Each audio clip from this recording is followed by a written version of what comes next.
Greetings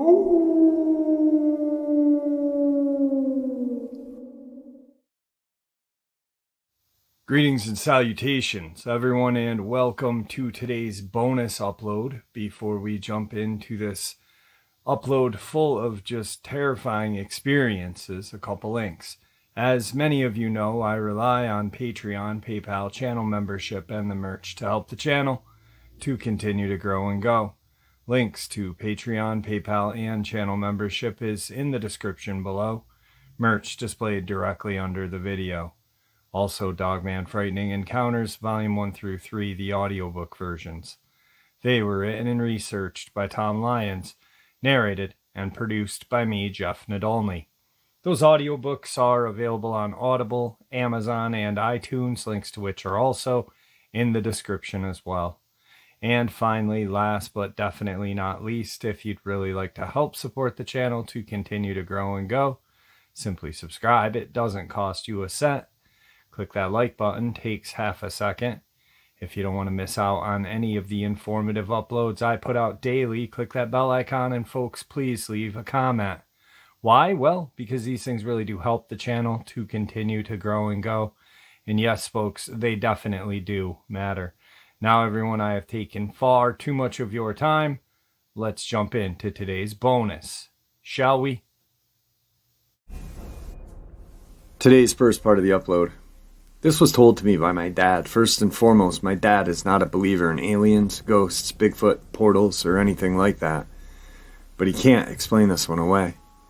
My dad's a coon hunter. He owned several dogs and had many friends who coon hunted with him. This happened probably in the 60s. He said one night he and his buddy took their dogs out on a late night run.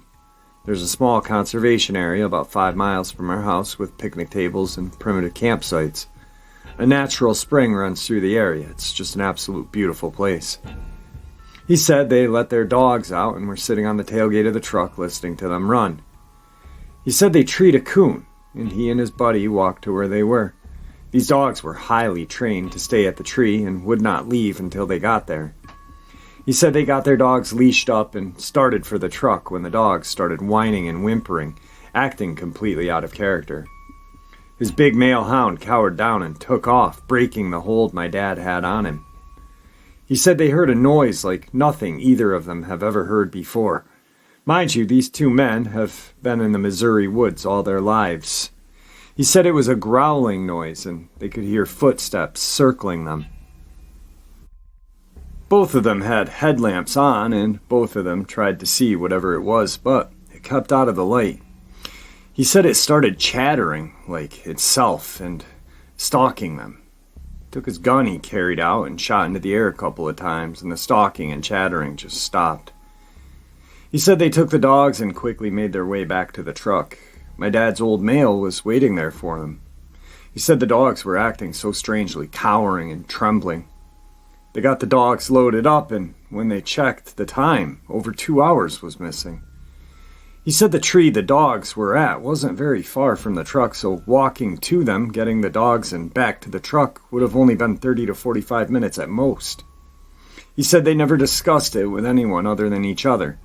He didn't tell me until I was grown up. After he passed, I asked my mom if he told her. She said he did the night it happened, and he was scared. My dad was never scared of anything, but that he couldn't explain. He was pale just telling me the story. He said they were stalked by something with heavy footsteps and chattering to itself. This was in late summer, in the night. Today's second encounter. Back in '91, my now wife and I were out on a driving date, and I was trying to take her to a place where I could possibly get some snuggles by scaring her. It was a clear, late fall, early winter evening. No leaves on the trees, cold, but not snowing yet. There's a place in Wadsworth, Illinois, just north of Waukegan, a suburb of Chicago, called St. Patrick's Cemetery. This is an old wrought iron graveyard, way out on a dirt road, out in the middle of nowhere, away from most civilization. This graveyard has a long history of unofficial satanic activity, and also has a legend about a ghost car being driven by someone you can't see, and an old pale-skinned lady in the back seat. This place is a very popular location for kids trying to be brave, prove themselves, and show how tough they are. I was once there with a group of friends. At about 11 p.m., we entered the gate and walked into the shadows. We heard something growling, but not like anything we had ever heard before. We heard twigs breaking behind us, and we all hauled ass to the gate. But one friend went to jump the 7-foot wrought iron fence. He threw the baseball bat he was carrying over the fence and beat it to the ground on the other side. Anyway, my now wife and I are driving to the location from the back side where she didn't recognize where we were. She was terrified of this place. I began to slow my 1990 Beretta GTZ down, and she was sitting sideways facing me. Where the graveyard was to her back, she suddenly realized where we were and began begging me to get out of there. But me, being a scheming teenager started to pretend the car was having issues. She was almost scared to tears, so I decided this was a bad idea and slowly started to pull away. She looked out the driver's door window, turned white, and started to scream. I was kind of chuckling at her until I turned and looked and see what she saw. This thing was easily as large as a bear height-wise. There are no bears for hundreds of miles of this location. It was jet black, had the face and the snout of a dog almost, but with the biggest teeth I had ever seen. Its eyes were yellow, and it was actually drooling on the window. I, of course, screamed like a teenage girl, and when I did, this thing let out a roar unlike anything I had ever heard before. It was 100% not a dog, not a bear, or anything I had ever seen before. I slammed my car down in second gear and punched it, and this thing ran right next to me, slobbering on my window and screaming, and gave up and throttled away when I hit about 60 miles an hour. We were both scared beyond words, and naturally our date was over at that point. We went back the next day during daylight to see if we could see anything, tracks, or any kind of evidence to explain exactly what this thing was. There were some scratch marks next to my tire tracks in the gravel, but nothing to suggest exactly what this thing was. As we approached the graveyard, there was an overpowering smell. It was so strong you could taste it. And the closer we got, the worse it got. We looked into the graveyard, and there was a grave dug up, a coffin on the ground and open.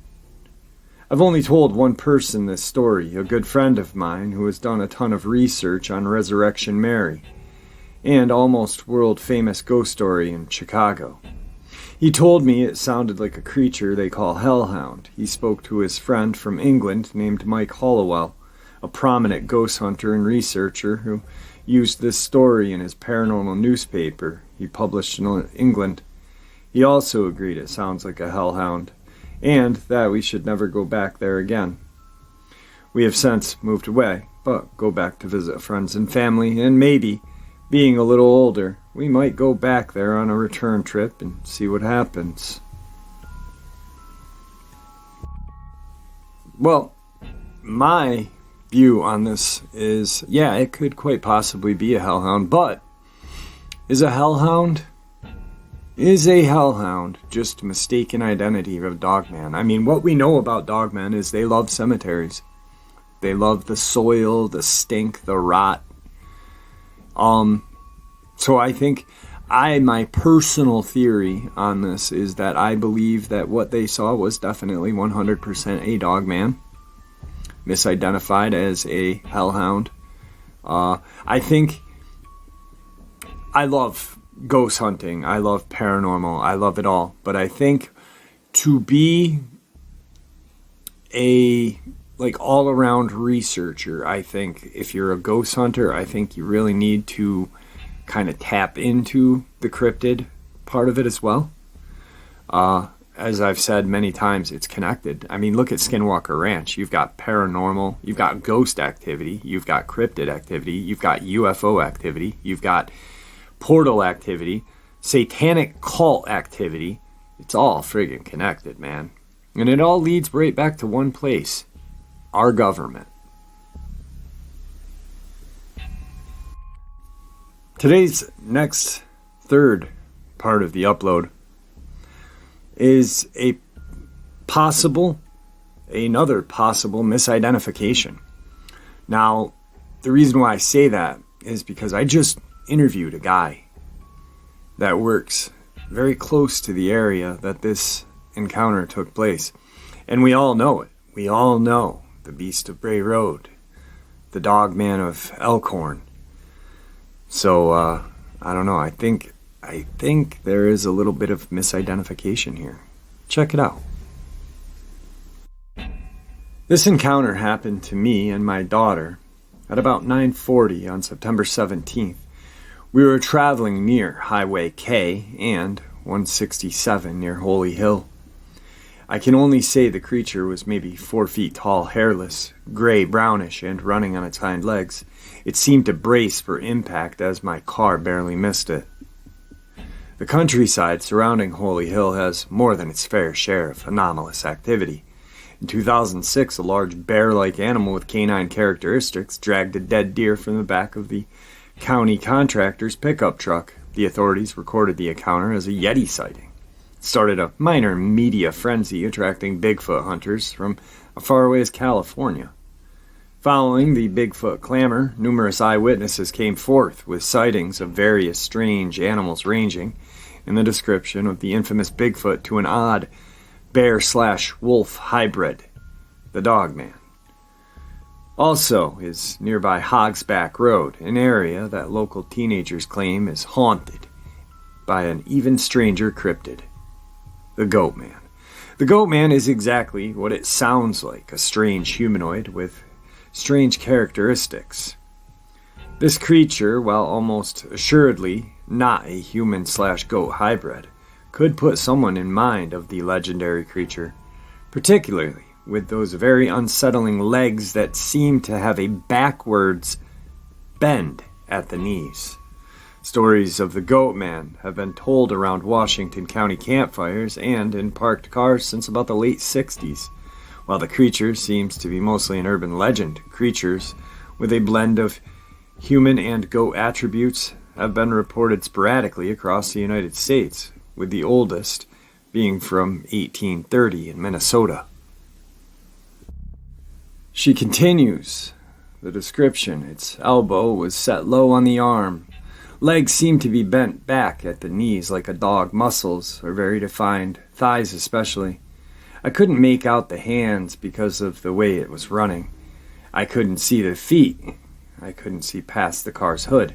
Instantly, I knew this thing was incredible. We were shocked, confused, trying to figure out what the heck we'd just witnessed. We don't live far from that rural area, so we were pretty much freaked out to venture outside when it's pitch black. It's something we'll never forget. It was a monumental moment. The vision of this thing is etched in our lives. I really want to know what this was. It was tangible, not our imagination. I wish I had seen the face, but it braced itself and tucked its head down. I wish I would have hit it, not to cause harm, but just so people wouldn't think I'm crazy. Today's fourth encounter. 10 years ago, in a little town outside of Toulouse, France, right after dark, waiting for a restaurant to open, our big group of family, Americans, took a walk up a hill to look at the town graveyard from the road. Walking back, we could see the whole town below us. The road ahead lined with stone walls in front of houses.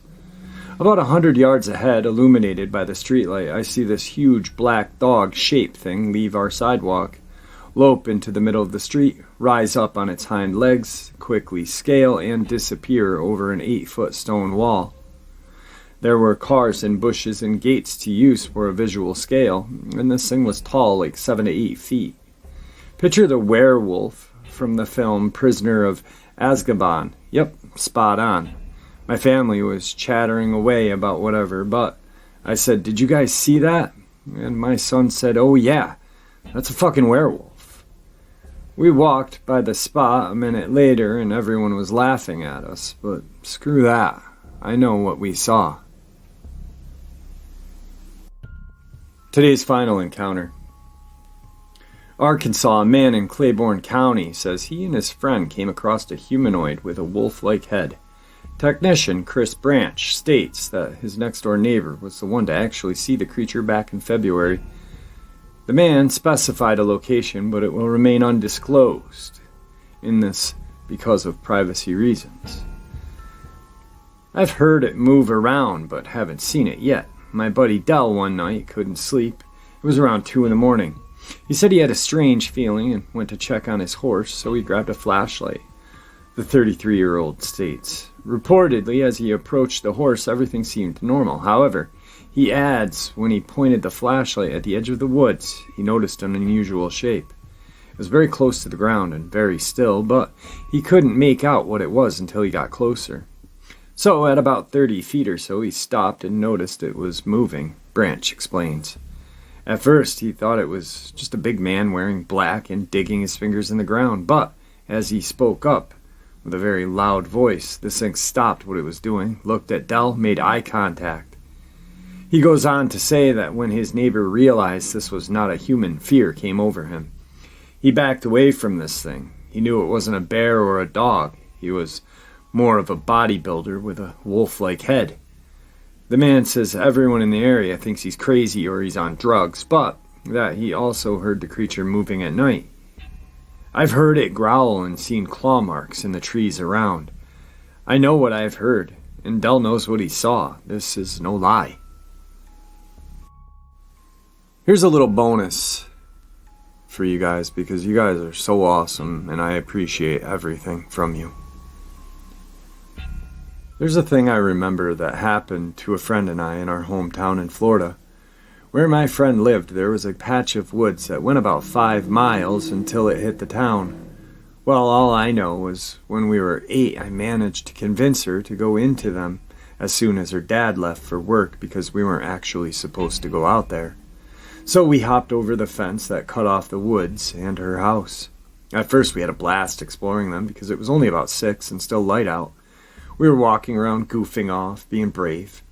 Then we came across a mound of dirt, and around it was a dirty t-shirt, a shoe, and a stained blanket. That was fine. We didn't make much of it because, I don't know, we were innocent and laughed about it and thought someone was running around here naked a long time ago.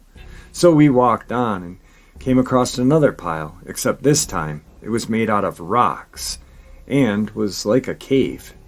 Like you'd think for a wolf or a cougar to live in. And it had an old bike outside of it. I wanted to explore it. I don't know why. I thought I'd find treasure or something, but she convinced me that it was time to go back. And I agreed because it was getting darker and didn't want her dad to catch us. Well, when you get out of those woods, there's a strip of cleared land that we heard this gnawing, growling, chewing noise or something. So we turned and we saw what we imagined could have came out of that cave, except it was wrong and weird.